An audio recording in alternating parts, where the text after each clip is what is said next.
Hello, I'm Alex Giampapa, stand-up comedian and proud American. Please enjoy my new comedy special, Empire in Decline. I'm so happy to introduce your headliner. He is a true American hero. Guys, let's welcome Alex Giampapa.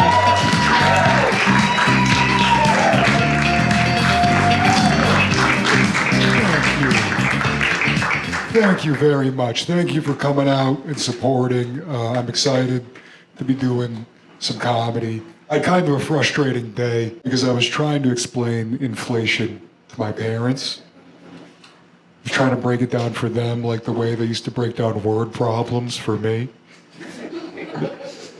They used to be like, so if Kevin has 7 apples on Tuesday and 9 apples on Wednesday, how many apples did Kevin gain? And now I'm like, if you made $15 an hour in 1983, and I made $15 an hour in 2024, and rent is 6 times as much, you should pay my phone bill.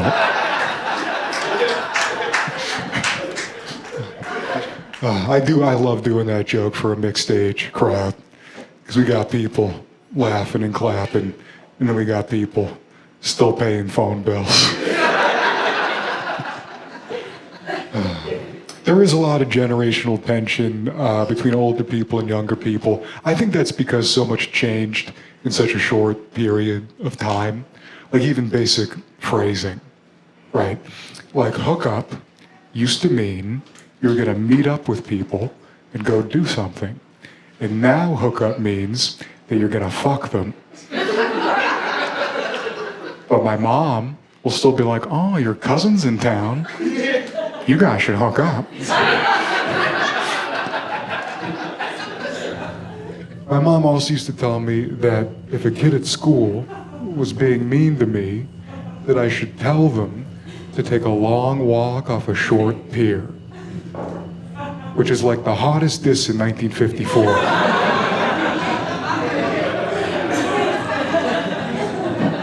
But it's like 1997, and some kid on the playground's like, Giampapa, you're a pussy. And I'm like, hey, take a long walk off a short pier.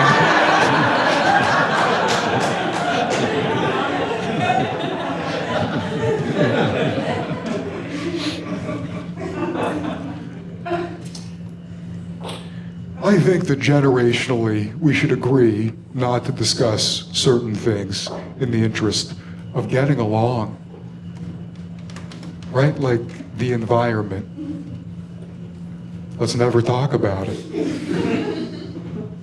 Because like my neighbor, nice guy, older guy, just making small talk. He was like, oh, the weather lately's been crazy. I was like, it's your fault.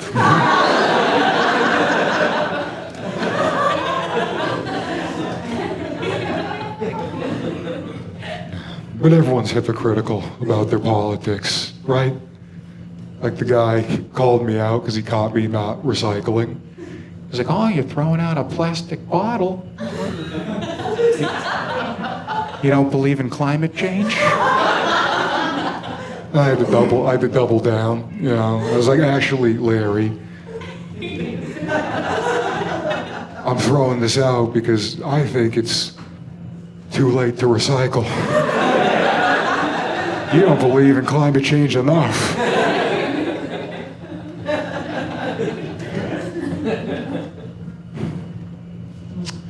Yeah, man. I don't know, my parents keep hitting me with this one.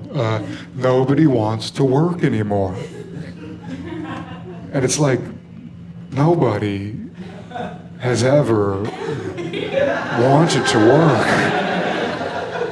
That's why they have to pay you to do it. Like if they're not paying you to do it, that's slavery. Or an internship, but it's one of those two things. Crazy to me. And I know that, you know, there's purposeful jobs that people are proud of, where there's police and firefighters, stand-up comedians, there's important stuff.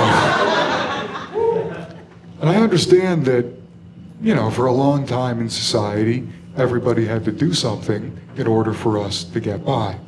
But then slowly, technology has made that less the case, but the people who go to the necessary jobs are like, well, I don't want to have to go in unless you have to go in, which is also fair. But what ends up happening is 95% of us just work fake jobs. Right? Like, who here can work from home? Clap it up. Okay, fake jobs. Those are fake jobs.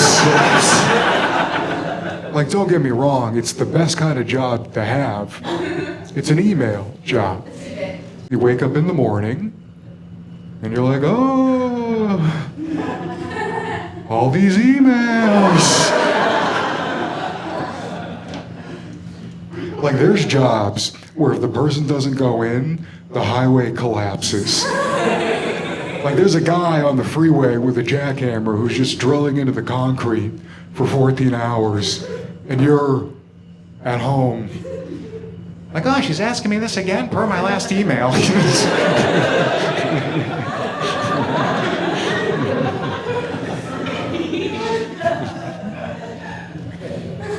Work from home people, clap it up one more time. Oh, there's less. There's less now. That's interesting. Can I grab a water from one of you bad boys? No rush, but at some point. Thank you. I'm sure you guys can hear the cotton mouth. That's what happens when you like to smoke a joint 45 minutes before your set. Sorry, 45 seconds before your set.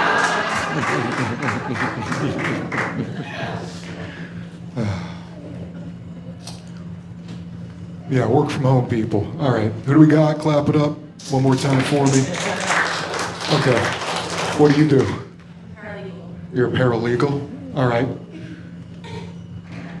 See, here's the thing about paralegals. Nobody actually knows what that is. Nobody has any. I can't wait for the special to come out, and as I'm doing the paralegal part, I just reach off screen and just grab.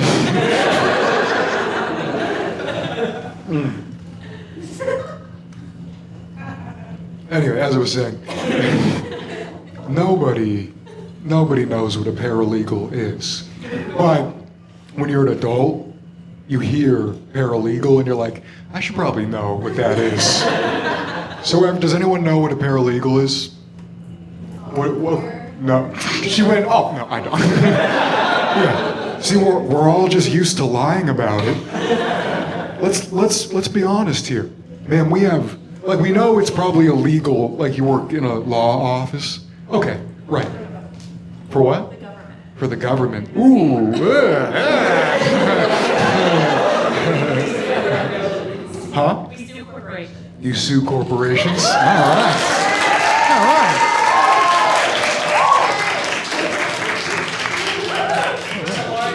Yeah. That's awesome. So what corporations have you sued? Well, I just started. You just started? Oh, she hasn't done shit.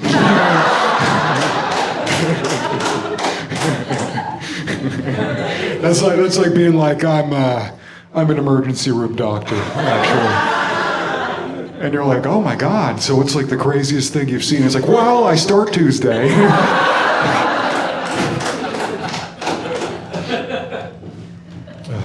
Other work from home people. Anyone else? Yes.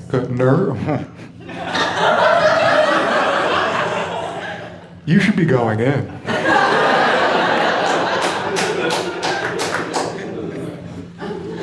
So you never go in, or like do you? When it's really needed. When it's needed. Oh my. Yeah. So this is a hybrid nurse. This is the world we live in. You know what I mean? It's like, imagine if you were bleeding out and you crawled over to the phone and dialed 911, and the last words that you heard were, you did the right thing. Unfortunately, on Tuesdays and Thursdays,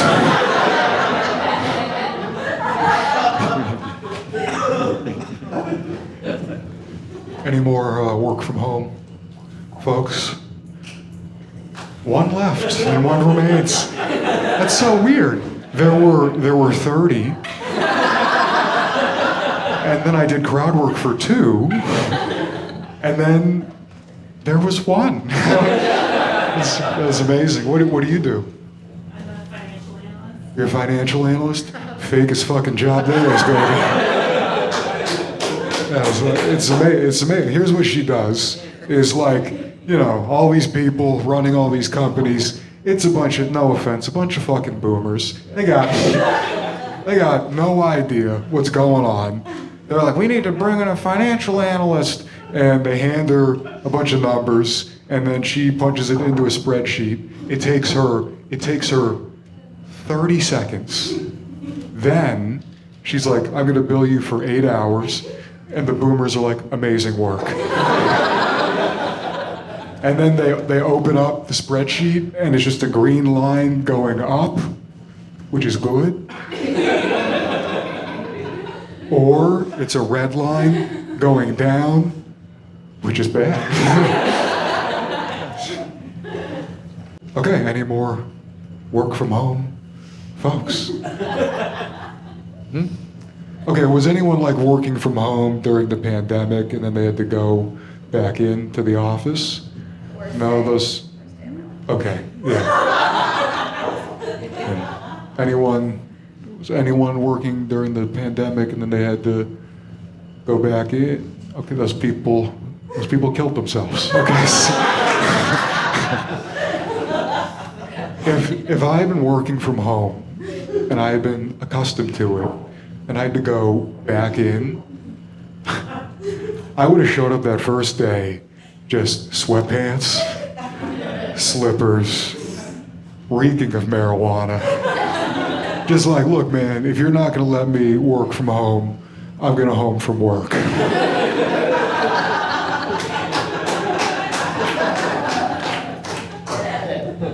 Guy yelled out one time, he was like, I'm gonna use that. I was like, don't.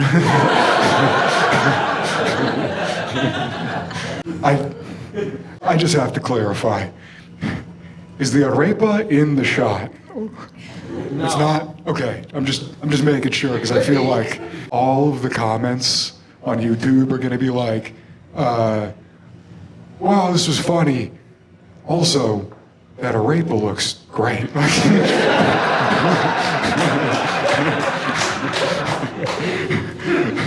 And it is so funny that it's like a dirty word. It sounds like what an OG Boston guy would call a rapist.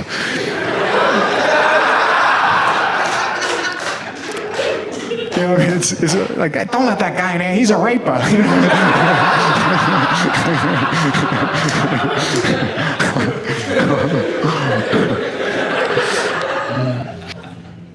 We'll keep things light. Who's everyone voting for in November? What's the plan? Please don't actually yell out who you're gonna vote for, because, like, truly, whatever you're doing in November, I think you're an American, and at the end of the day, your voice does not matter. I think it's good they got rid of Joe Biden. It was very surprising to me it took that debate for people to realize, like, oh, this guy is out of it. Like, my only question for you, if you're just realizing that the president has dementia, is, do you have dementia? Like, dude, this has been going on, right? Like, I know it was hard to tell because the news would make excuses for him. They'd be like, oh, Biden has a stutter. And it's like, he just called the president of China Jackie Chan. We're scared.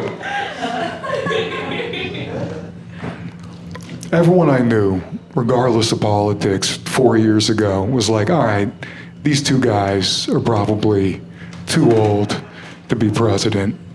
And then time passed, and it was almost the same two guys.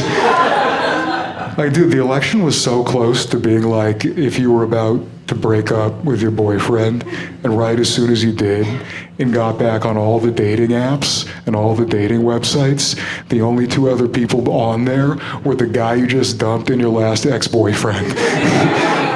And it's like, I was looking forward to trying out any other human being.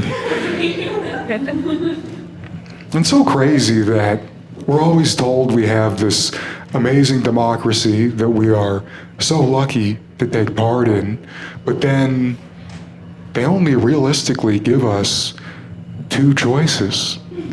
Because that's like one away from just not being a democracy.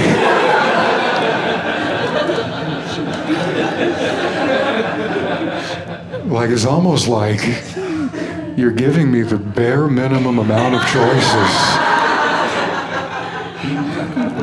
while then simultaneously giving me the shittiest possible choices. It feels like I went to a buffet and all they had was old rice and older rice. And I won't tell you out of those two guys who I was going to vote for. I'll tell you who I was not going to vote for. I was not going to vote for a guy who's so old, I don't even know if his brain works. I'm not going to vote for a guy who did a terrible job. And I'm not going to vote for a guy who, frankly, I think is a creep to women and girls. And you can just take that and apply it to whichever guy you don't like.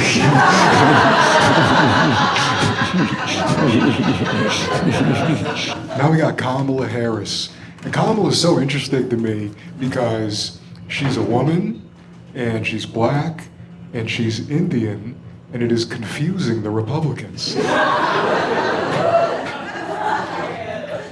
Dude, it's throwing them off because they're like, now I gotta be sexist and two types of racist at once. Like, there's a strategy meeting in DC where they're like, Kamala, can we get you to come out as non-binary or put you in a wheelchair? And I don't have a lot of jokes about Kamala just because, in this current political cycle, every 3 days, some history happens, and you have to go rewrite your entire act, right? Like, dude, Trump almost gets shot in the head, and you're like, as a comedian, you're like, all right, this is not funny for at least 2 weeks. And then finally it's funny, and I'm joking about it, and then last week, some other guy tries to shoot him, thus making the original joke unfunny again. And I'm taping the special tonight. So I can't even make the joke. You know what I mean? Like, what happens when shit like that goes down is everyone who sees it makes the same joke in their head, and then a few weeks later, the comedians are the first people to say it out loud, and then we all laugh at the joke that we all already made. But I can't make the joke now. Right? I can't do it. I can't be like, third time's the charm. I can't make that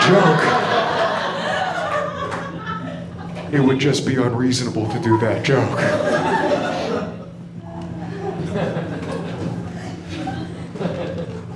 I will say, dude, that first assassination attempt on Trump, that was not the funny part.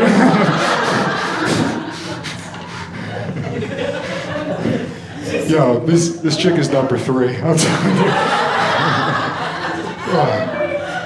Man, my respect to you. You got a lot of hate in your heart.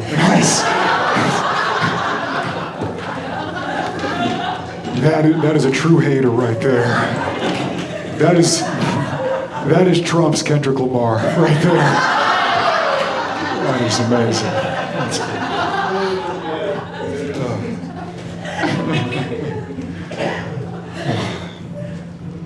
That first assassination attempt is so crazy to me, truly, because Trump gets shot at, And at the last second, he moves his head just a little bit, and the bullet misses him completely, right? And what happened in that moment is that Trump made a very subtle motion, like a truly insignificant act, which then prevented what would have been one of the most profound moments in American history. And that is truly, like, to think about, mind-blowing. No, that's not the right phrase. Sorry.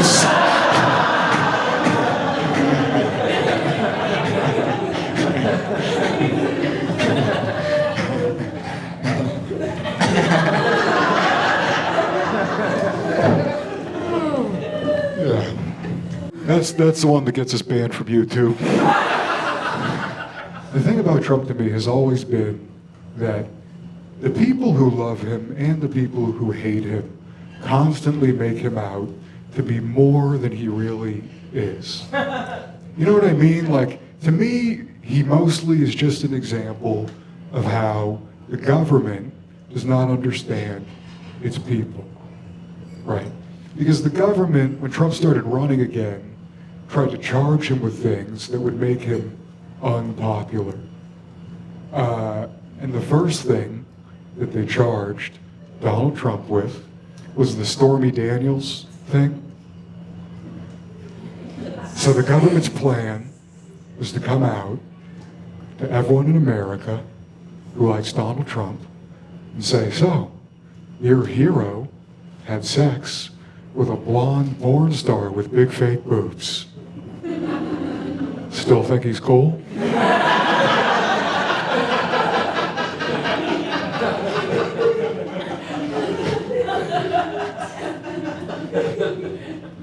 And then the Republicans don't have a clue either, right? They come out and they have these photos of Hunter Biden doing blow with hookers, and they're like, so, still think the Biden family's cool? And it's like all you're doing is making America want to party with Donald Trump and Hunter Biden at the same time, which oddly enough might be what brings this country together. I mean, you can probably tell from my lazy demeanor, I was a Bernie Sanders guy. Yeah. You hear those 7 claps? That's why we lost. It's not like an endorsement of all the stuff that Bernie wanted to do. It was just, I would see him on TV, and he'd be like,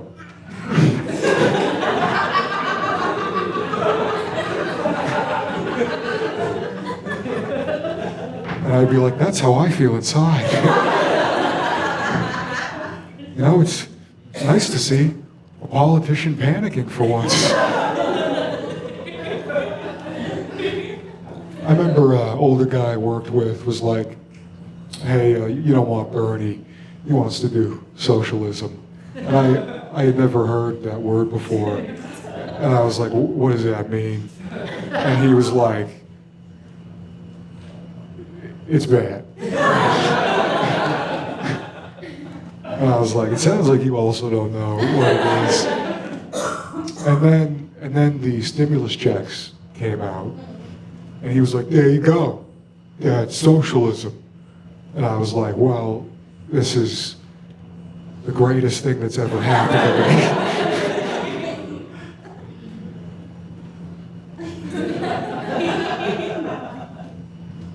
I will say, there's also an issue where young people will blame capitalism for anything bad that happens in their lives. Sometimes you gotta take accountability. You know, like there's gonna be a guy tonight who can't get it up, who's like, Karl Marx talked about this. You know,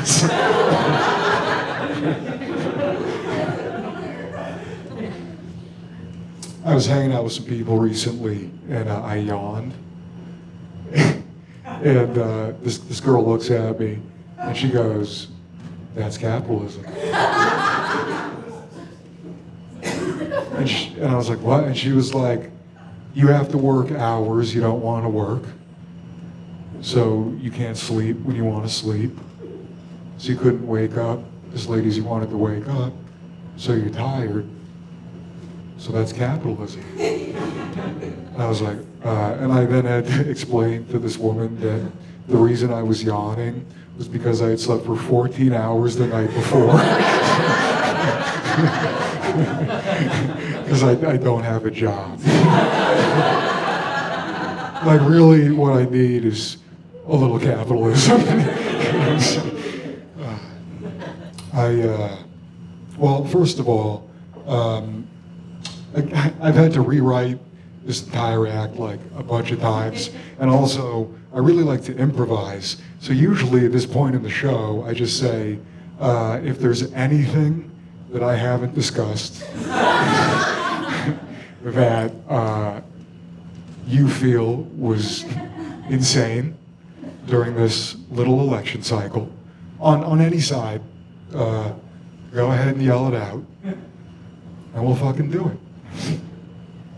Feel free. Whoa. Yeah, free house, man. You don't have to talk about it. Talk about it. What do you mean? I just want to yell it out. Oh, look, I mean, you did bring down the mood a little bit. It's all right, it's all right. Yeah. In all seriousness, and this is the only part of the set where, it's not just totally comedy. It's been crazy being around New England and Massachusetts during this entire thing, especially for me because I have Jewish family, right?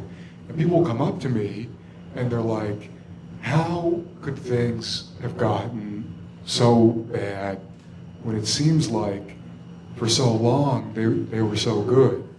And I literally don't know if they're talking about Israel or Palestine or the Patriots.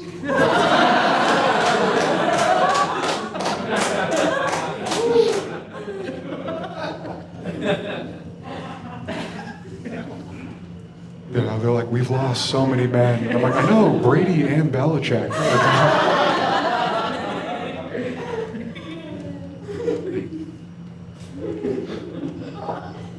You didn't think I had that one, huh? Anything else? Anything else? You guys are like, "No, you covered quite a bit, actually." I guess I'll leave you with a little thoughts here, and then I'll tell you what I think people should do for the election. And this is, again, just a thought. So sometimes people will go on strike, right? Sometimes the workers will decide, "I don't like the conditions or the pay isn't good enough," and they'll go on strike. And then the boss has to decide, "Okay, should I get rid of these people because I don't need them and I'd be fine? Or should I keep them because I need them?" And my question for you, it's just something to take home and think about, is why is it that the president never goes on strike? Why is that? Is it because we'd be fine? Is it because president is a fake job? In fact, you get to move into the White House, so it's also fucking work from home.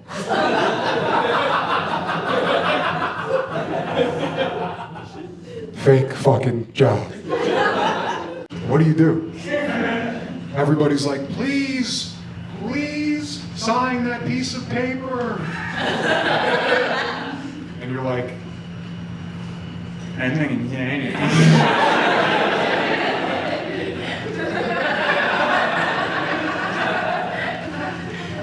then everybody's like, please don't sign that piece of paper.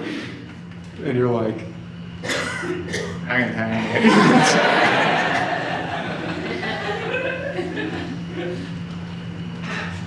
It's crazy to me. People keep asking me, what are you going to do? What are you going to do for the election? And I'm not crazy about either candidate, but I will say this, and I don't like to inject my own politics into this stuff, but it might be important, and I think it's valid, and I think it's time. Okay, so I believe that it's time for the first female president, and that's why I'm writing in Hillary Clinton. Let's go. Revenge tour. We're not going to lose. We're not going to lose. I'm just kidding. I'm joking, of course. What I'm thinking is something else, right? Because I think that if people really got on the same page and really did the same thing at the ballot box, you wouldn't have to burn it all down. And I know, a lot of people are like, but that would be fun. I know, I understand. But I really do think that positive change is possible through our government and through voting and through this election, right? Because what I'm going to do is vote for nobody. I don't mean not vote. What I'm saying is, when you get to the ballot box and you have to put in your candidate, write in nobody. Because if enough of us do that, in November, they're going to have to come out and be like, so the winner is nobody. So I think we're done here. And folks, I think we're done here. Thank you so much for coming out tonight. I've been Alex Giampapa. Thank you, and God bless America.